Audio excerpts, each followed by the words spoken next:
Hey, what's up everybody? It's Lids, and we're back for some more Gwent, and today we're playing the new Entrenched seasonal event, which is an alternate game mode in which every unit and artifact that we play gains resilience. Today we're going to be using an archetype that may be the one that benefits the most from this event, so let's go take a look.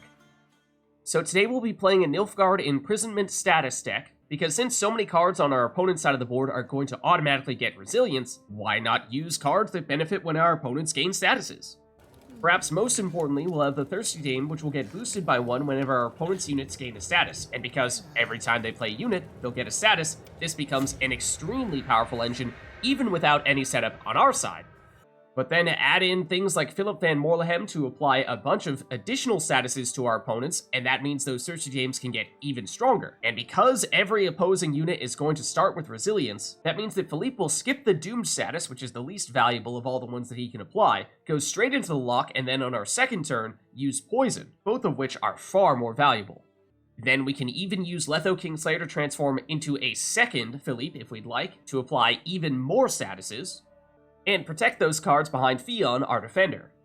Just about everything else is about applying as many statuses as possible, like Cadaverine, which gives us some poison, and worth noting, however, that anytime someone spawns a unit, it will not get resilience. That is only cards that get played. This card still synergizes really well with the rest of our deck, so it is still worth it, but make sure that you bear that in mind, otherwise that might mess with your round 2 and round 3 strategies. More statuses with the Cupbearer, or we can go with the Purification because that way we can remove resilience if there's a card that is really dangerous that maybe has Veil, so we can't apply any locks or poison to it. More lock with the Alba Armored Cavalry. Poison with King Cobra. More poison with Fangs of the Empire. And if we load up on a bunch of statuses on one unit, we can transfer over those statuses with the Moorlehem Servant onto another unit, giving us additional lock or poison, and boosting both the Moorlehem Servant and the Thirsty Dames in the process. Thanedd Turncoat gives us some spying. That's the status that we're probably least concerned about, but it is another status, so it does make Thirsty Dame a little bit stronger, and it does give us a little bit more damage as well. And then more lock from Moorlehem Hunter. So all in all, that is a ton of statuses to help boost up Thirsty Dame and shut down whatever our opponent is trying to play. But of course, perhaps the most significant status card is Masquerade Ball, which actually recently got a provision buff. And once again, the first Thirsty Dame that this spawns in will not get resilience because that is spawned, not played. So that card will not carry over from one round into the next, but a Thirsty Dame is still an extremely powerful engine in this event, so it is still very valuable. We do have Loss of Aristocrats, so it should be easy to trigger the additional chapters. Those Fangs of the Empires will get played, and therefore they will get resilience. They don't have the same long-term value as a Thirsty Dame, but they're at least 4-point bodies. And notably, Masquerade Ball itself does also get resilience in this event, so if for whatever reason you play Masquerade Ball and you don't have enough Aristocrats to trigger all of the chapters in the same round that you play Masquerade Ball, and it'll stay on the board for the next round, and then at that point, certainly you'll have enough Aristocrats to trigger the next chapters. Then we have Vincent Van Moorlehem to destroy basically any unit at all, because every unit is going to get resilience. Similarly, Yennefer to steal whatever unit looks particularly dangerous. And Vilgefortz to put one of their units into the graveyard, and then summon another card out from their deck. Obviously, you want to target a big unit when you do this, otherwise there's a chance that the unit that gets summoned from their deck may be more valuable than the one that you're getting rid of. However, this is still definitely worth it, especially in this event, because as always, when you summon that card from their deck, they won't get the deploy ability, so you may brick one of their best cards, but it also means that because that card is getting summoned, it will not get resilience. So even if it does end up on the board in the current round, it will not carry over into the next round, which is another way for you to break that card. So there's a look at the deck, and like I said, it is all about applying as many statuses as possible to disrupt all of your opponent's plans, and in doing so, power up your own cards as well. So let's go see it in action. Alright, so going up against Nilfgaard here, and they'll go first. Okay, so we have a couple of Thirsty Dames. Those become our biggest engines, probably. Ffion can help protect them. We have some poison with the King Cobras, lock with the Alba Armored Cavalry, and Van Moorlehem Hunter. Oneiromancy we could use to get our Masquerade Ball, or we'd also love to get Philippe.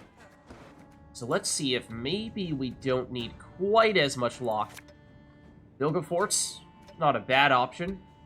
I think we might stick with this, because we want to make sure that we have at least enough poison to remove something, if that is of interest to us in this round. Okay, they'll start with Sahil.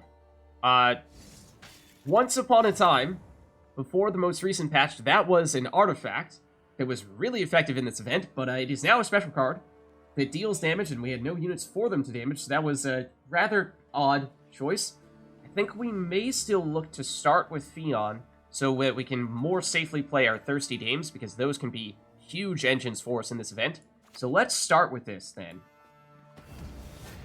Now, Purification is very common in this event, so it is fairly likely that they will use it on Ffion, but we have to at least check. We have to at least see if they're going to do that. And yes, not so surprisingly, that is what they go for.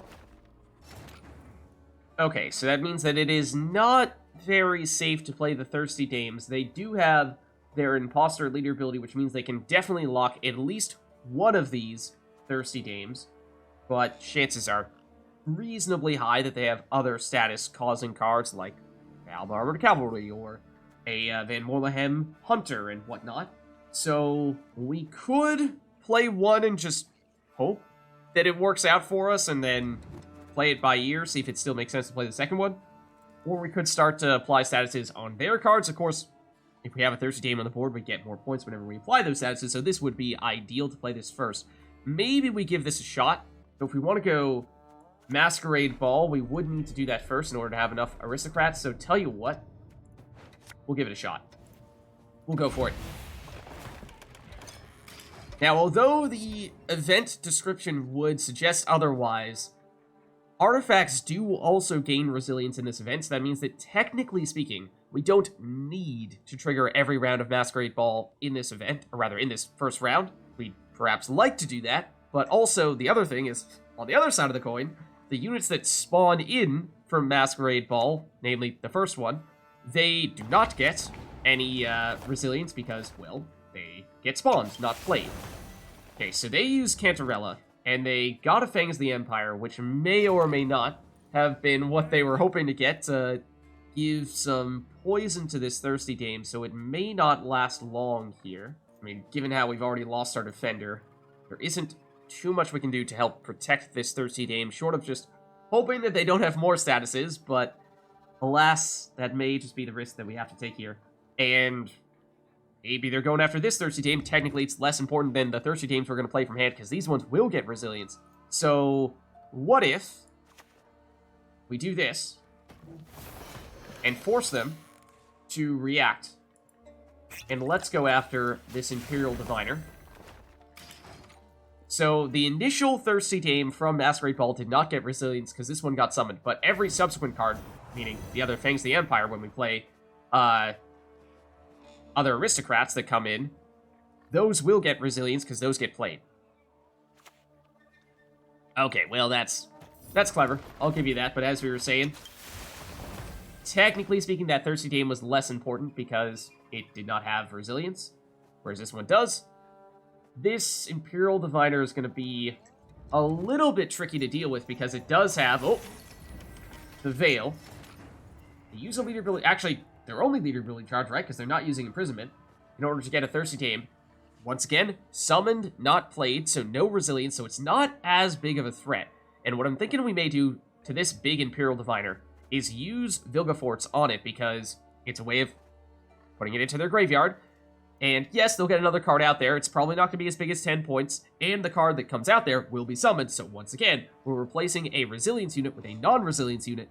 So short term, it's probably still beneficial, and long term, it definitely is, because we get rid of one of their resilience cards and replace it with one that does not have resilience.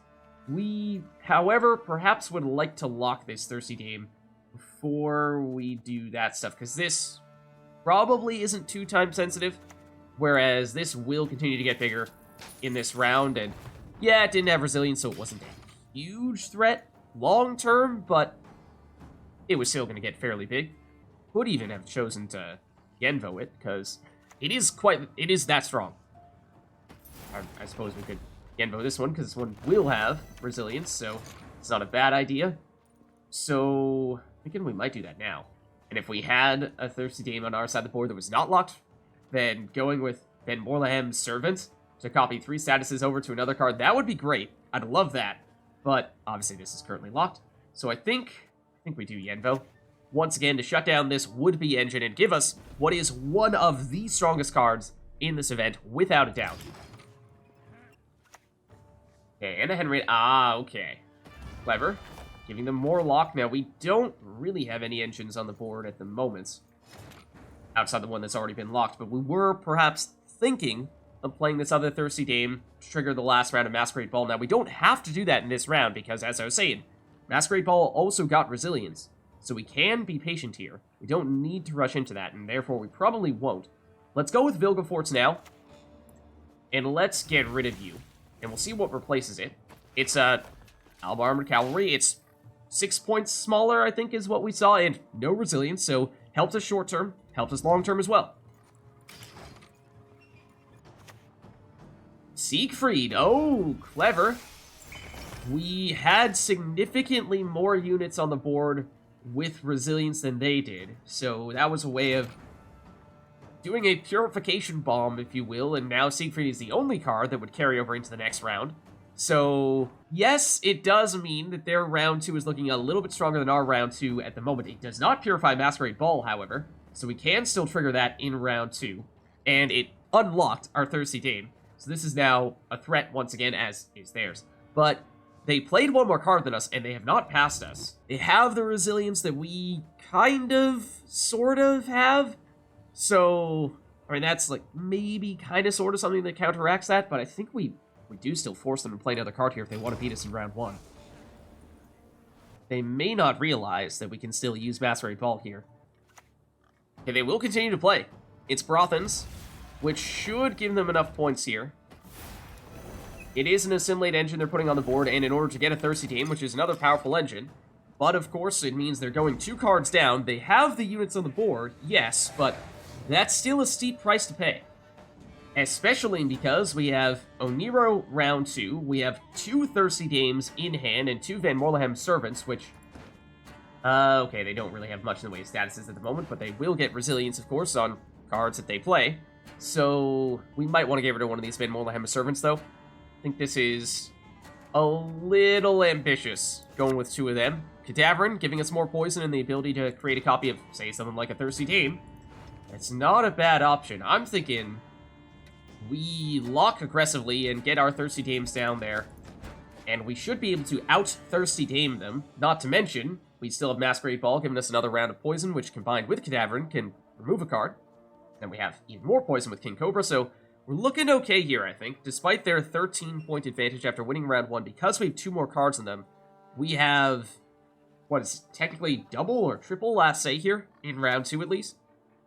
So it was very risky what they went for, and not the biggest fan of the Master of Disguise when they don't really have anything to lock. They can't even lock Duchess's Informant with their leader ability because they would destroy it with the damage. So, for that reason, I was thinking we go aggressively with our leader ability and get a Thirsty Dame down to get boosted. Before we do all that locking, they are going to proceed to lock this Thirsty Dame, but we can get it boosted a little bit before the lock, so still be a reasonably strong card. And given how many Thirsty Dames we are about to be able to get, I think that is still worth doing.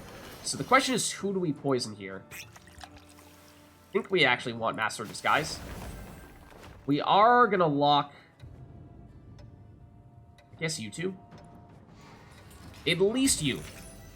Maybe just you. This one has Resilience, which is why that is particularly threatening, and it is likely to get boosted by 1 when they, lock the Thirsty Dame. Not exactly the way I was expecting them to do it, but still works. So now we can go and, well, actually, we would have preferred to have locked probably you, and then gone Cadaverine on you. I mean, either way, actually, because this Thirsty Dame is going to be locked, so we have a way to set up a Master Disguise of our own. So that's not a terrible idea. We may want to wait before we use this Thirsty Dame, because effective as it is, they do still have leader ability charges since they had a locking unit. So we probably want to try to see if we can sneak this in after they've played all their cards. I do kind of like having you be a source of statuses for the Van Moorlehem Servant, but I think we have enough status potential here that we don't need to be too concerned about that. So because this got spawned, it does not have Resilience, so it's not as great of a card for that reason, but it is an engine that will continue to get boosted because they do have a locked Thirsty Dame. And right now, their only engine on the board is Brothans, whereas we do have an active Master of Disguise. They do still have 2 leader ability charges, so they can lock down that Master of Disguise if they would like. Hoakim. Oh, Caretaker. But they're gonna have to... Well, I mean, they could purify their Thirsty Dame, I suppose. That's an option. They could purify one of our cards with Resilience, but that is a Thirsty Dame that was locked. And now it becomes a powerful engine, so that was a double-edged sword play there. Not sure if they're going to like that. The other thing is, of all the cards to get out with Hoakim, yes, Caretaker is great in this event. However, it can purify other cards that cannot purify itself. So we can still either lock or, ideally, poison and take out this 15-point body. So that's probably what we'll be looking to do here. And see, they will have just enough time to use another charge on this Caretaker right before they run out of cards. So it may mean we're looking to wait to play the Thirsty Dame. I think what we'll do... What are we planning with Oneiro? We could just go Vincent Van Moorlehem and immediately destroy you. That's not a bad option. I might go for that, to tell you the truth. I was thinking it might be Philippe, but in a shorter round, there isn't as much time for Philippe to do his thing. So maybe we just settle for this. Pacing-wise, it's great for us, because it actually means that their last play gave us points, because they played Hoakim for us, and therefore, they forfeit. Alright, so going up against Scoia'tael here, and they'll go first. Alright, and so we have Oneiro here. Obviously, that's great. Love Vincent as well. Vilgefortz is a good way to get rid of some cards. Oh, and Ffion to help protect, something like Philippe. Do we have a Thirsty Dame? We have 1. Okay, we might use Oneiro to get Masquerade Ball then. And we have sufficient poison to be relevant. Might swap out the Alba Armored Cavalry. We might be able to do a little bit better than that. I think we have enough statuses that the Van Moorlehem Servant will be useful. We might have more poison than we need. Yennefer is fine. Okay, they start with Yormouth's Gambit. So that's going to be a lot of traps here. Which means whatever unit we play here is probably not going to live. So either we play a unit that we're willing to sacrifice, we play a unit that we somehow believe is going to survive this damage, or we may opt to go Oneiro into Masquerade Ball, and Masquerade Ball is, of course, an artifact, and there is a chance that one of these cards is the trap that destroys our highest unit when we play a special card, and since we aren't going to have any units on the board when we play our special card, that could be a workaround as well. It does mean playing an unprotected Masquerade Ball when we'd perhaps like to hide that behind Ffion if we can, but I think if we play Ffion, he's going to get destroyed, so let's go for this. Taking a little bit of a risk, but it may still be the best workaround. Yep, that is exactly the card I was expecting, the Serpent Trap. It did not have anything to hit, so we successfully circumvented one of, potentially even, their best traps. Oh, okay. Sure. They'll use their Pitfall Trap to get rid of our Thirsty Dame. Technically, not an amazing Thirsty Dame, because the one that Masquerade Ball gives us gets spawned in, which means it actually does not get Resilience, unlike the ones that we play directly from our hand. So, I think, probably a Spring Trap, which means we would like to play Ffion next, but he would get destroyed. So I think we might be looking at playing a throwaway card here, which may end up being the Van Moorlehem Servant, or we feel like we don't need to go all in the poison this round, maybe it's the Fangs the Empire? Let's go Fangs the Empire. Yep, okay. So we have dodged, or willingly sacrificed, enough cards to deal with those traps. So Oneiro probably into another trap. Let's see. So, I mean, let's acknowledge the obvious here. They're a unitless traps deck. They are going to play Eldain as their finisher. Because all of these have resilience, they can wait to play Eldain in round 2 or round 3 and flip all of these into Elven Deadeyes, giving them some points. But I think we will still be okay even with that. Now, it's going to be hard to deal statuses to artifacts, yes. But think we may still be alright. Well, Duchess Informant is currently a dead card. We are perhaps looking to go with another throwaway here, because this might be another incinerating trap, which means... For a second I thought that... that was giving us the name of this turned over trap. I was like, oh, okay, sure, but no. Let's go Van Moorlehem Servant. Obviously, it doesn't really do anything right now, but yep. It was our weakest card, and so that's the one we chose to sacrifice. Royal Decree. For more traps. Okay. The traps continue.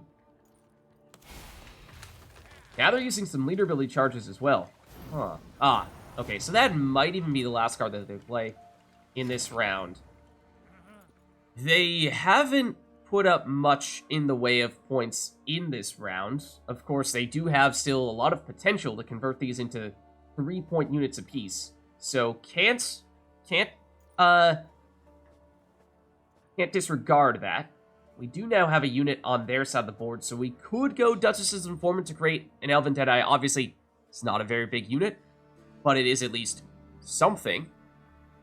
We could also Vilgefortz on you, get rid of the 7-point body, which is something, replace it with a different body that does not get resilience, and loses its deployability, and if it's Eldain, then we brick their entire deck, so that is kind of tempting.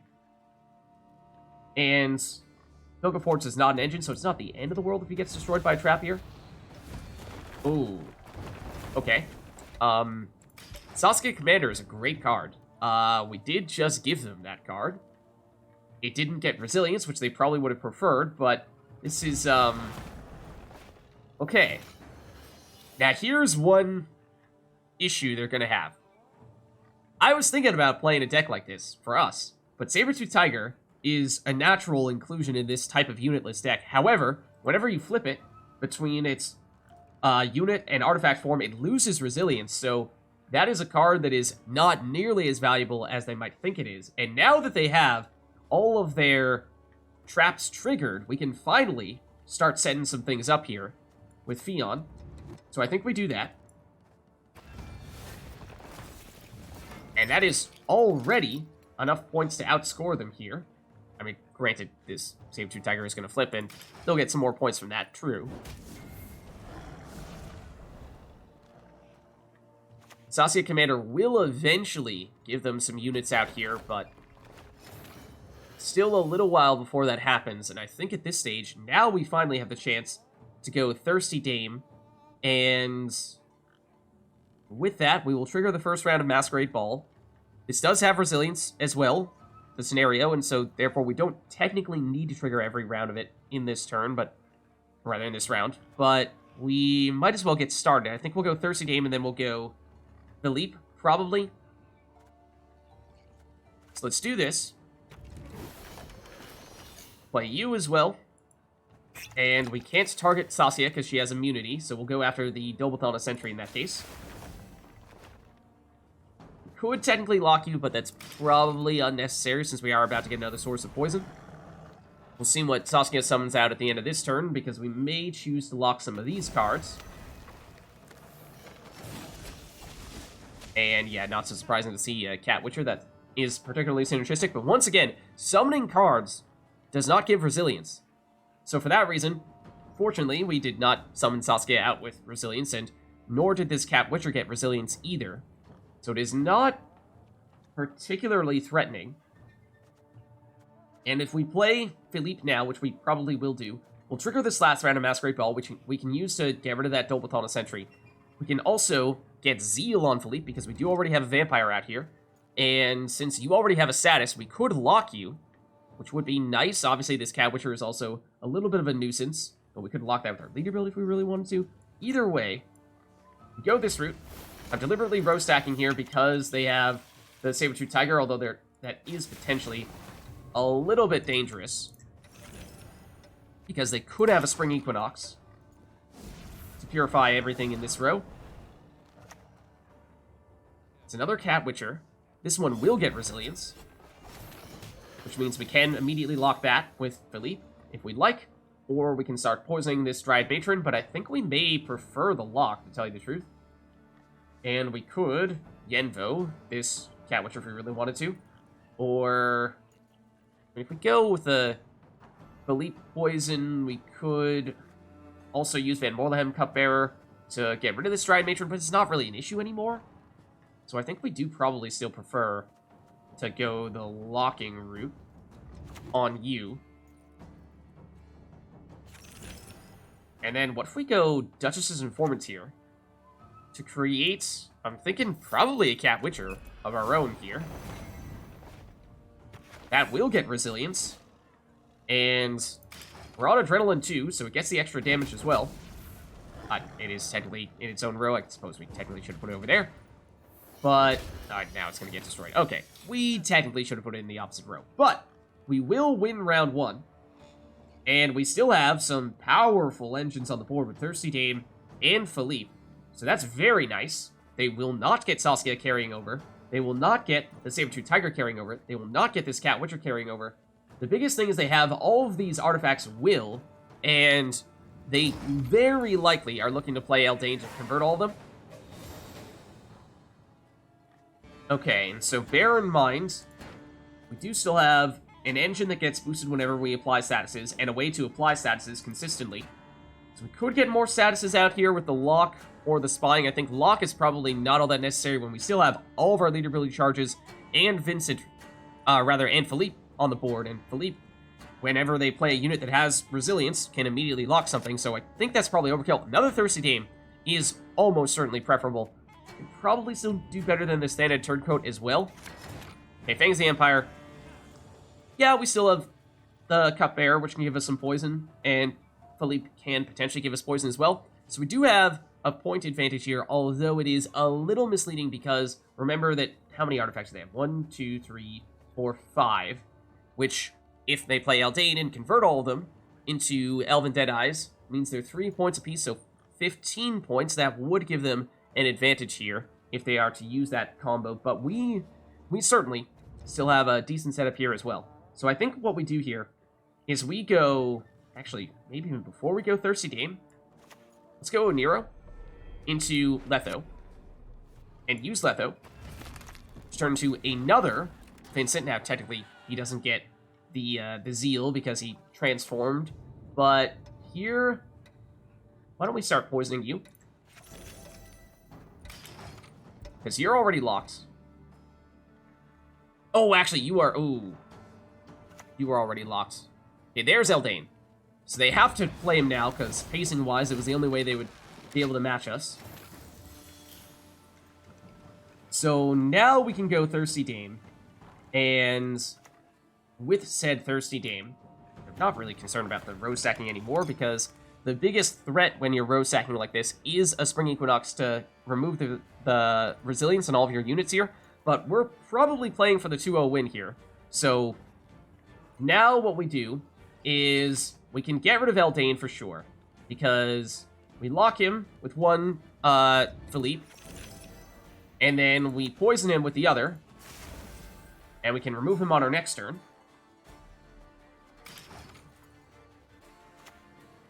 Burn a Seal. Ooh, strong combo. Strong combo. See where the damage falls. And fortunately, the units that we lost were not our particularly important ones. So that's looking much better for us, and they realize that they cannot catch us anymore, so they'll forfeit. Alright, so going up against Nilfgaard, and this looks like this could be a mirror match, as they'll go first.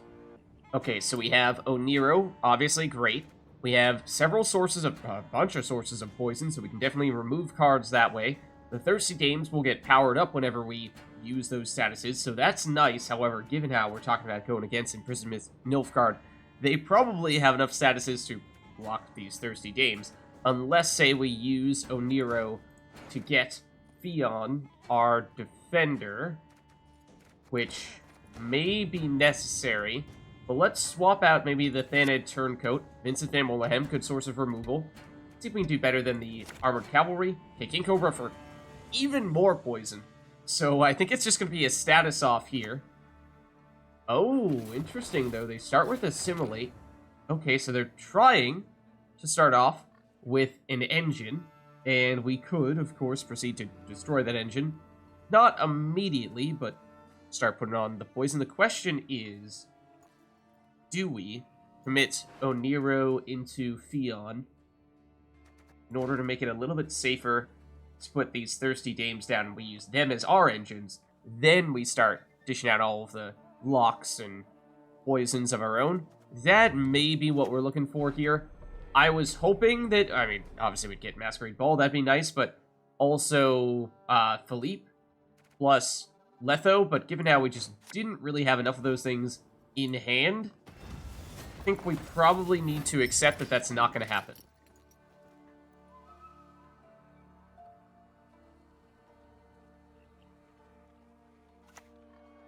Okay, and not terribly surprising to see that they have some purification. And with our defender purified, I think that means that, of course, if we were to play a Thirsty Dame right now, it would immediately get locked by either their stratagem or their leader ability. We could use our leader ability to lock some of their assimilate engines, though I'm not super concerned about them, to be honest. I think the Thirsty Dame is more powerful than the assimilate engines are.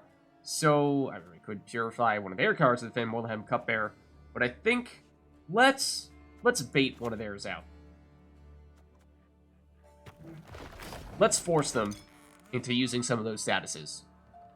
We'll probably want to hold on to this Thirsty Dame because it is a very valuable card, but somebody needs to make a move here.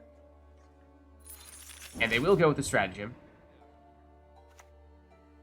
Master of Disguise. Okay, sure. Not a bad idea. Ideally, of course, we'd have an unlocked Thirsty Dame before we do this stuff, but I think that's unrealistic given the circumstances, so let's start dishing out the poison. And I think that Master Disguise is actually more dangerous than the Assimilate engines will be, since this is definitely going to get boosted by 2 every turn, whereas these may not. Okay, they did get Letho, so it kind of just feels like they got a better hand than we did. They'll use that to get a defender. Okay, well, I mean, we can do what they did to us and proceed to purify using Van Moorlehem Cupbearer, or just outright remove something with Vincent, though we'd probably like to save him. Tell you what, though. We could go Cadaverine on Ffion. Now, since this is a Letho copy of Ffion that has 5 base power, do we get the 5 base power on Ffion, or do we get his usual 1 base power? Obviously, we very much prefer 5 base power. Is that reason enough to not use Cadaverine? I mean, we could also Yenvo. Why don't we Yenvo? Kind of like that idea. Okay, Duchess's Informant to create a Thirsty Dame. Now, this one, we're definitely going to want to mess with. So, I mean, we could Cadaverine this. That is an option, or proceed to poison, or lock. Lots of options. So many options that, you know, just what is our personal preference is the key question here. And not too concerned about this continuing to get boosted, because I think they were just trying to protect it with their defender, and now that we've gotten rid of that, we can follow up with a second round of poison whenever we need to. So, that's not urgent, but we should do something to shut you down.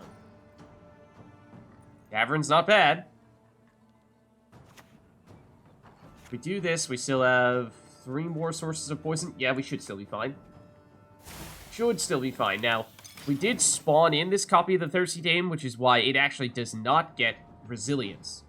So we do need to be mindful of that. If this continues to get boosted, it's still not a huge deal. They're going to lock it, nonetheless. But yeah, we definitely still want to follow up with additional rounds of poison there. So let's do that now.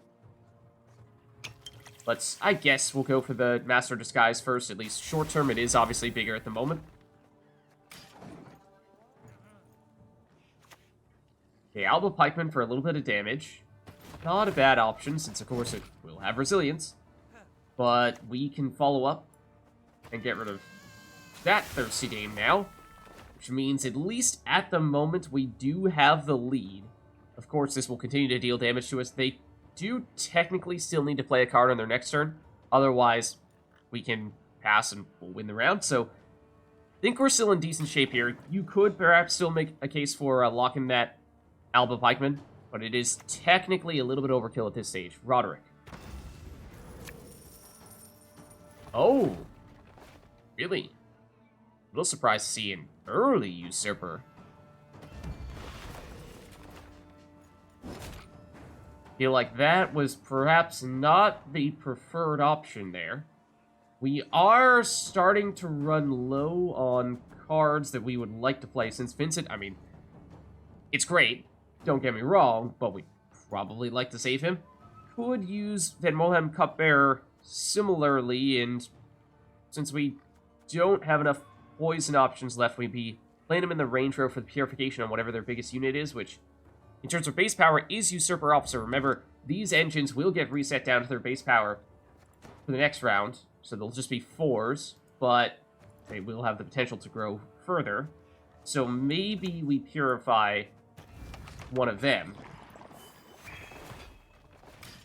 Ooh, except should have been paying closer attention.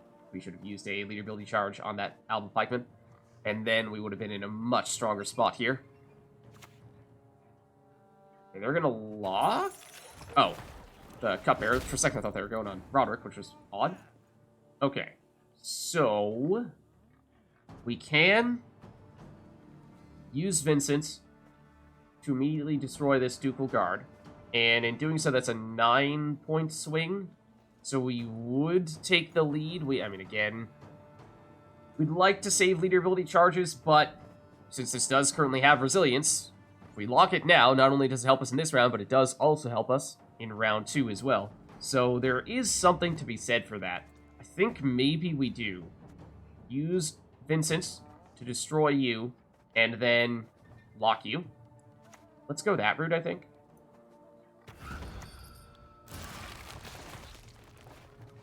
And I think that might be a big enough commitment that they will be hesitant to play here.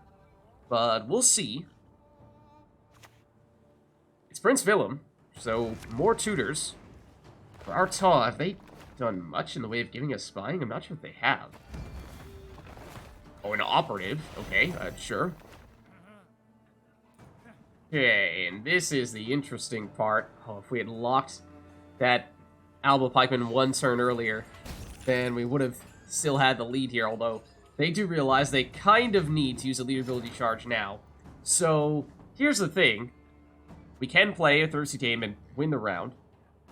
Normally you'd say, last turn Thirsty Dame, not so great, don't have time to boost it up, but because it will get resilience, it is still an engine that we have on the board, ready to go for round 2, so it's not the end of the world for that reason. So we'll play it here to take this win, and do we have reason to choose? I guess we'll go range row, just because there's a chance they might play subsequent Alba pikeman. So we'll win this round, and given how we've removed the resilience on some units on our side and their side, to take a look to see who has more points on the board to start round 2.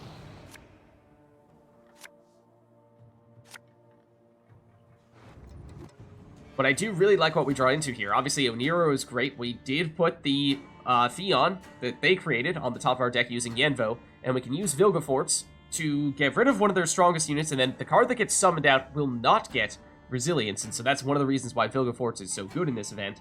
So we might stick with this. Not sure with the quick mental math who has more points on the board here, but this is not looking bad. I think we stick with what we have.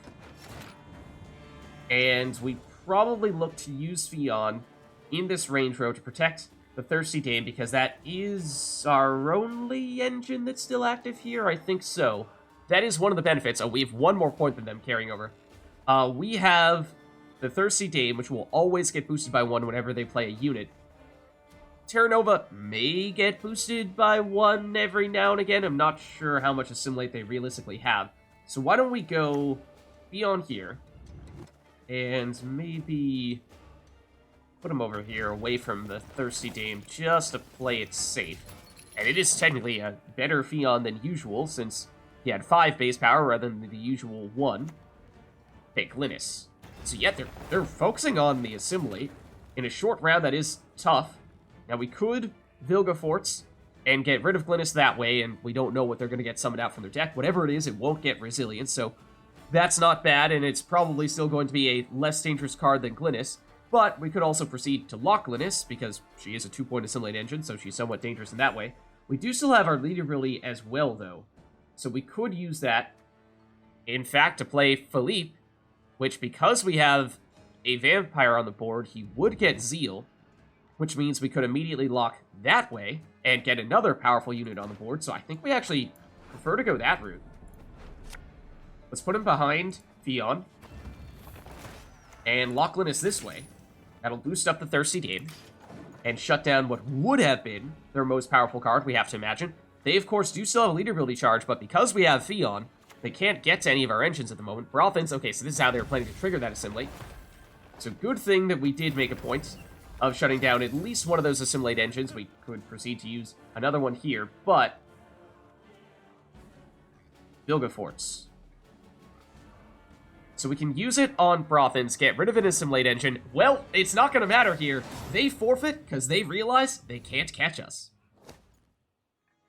So there's a look at a Nilfgaard status deck for the new Entrenched seasonal event. If you liked the video, then make sure to hit the like and subscribe button and leave a comment down below to let me know which other cards, archetypes, and factions you'd like us to experiment with next. Thank you all for watching, and I'll catch you next time.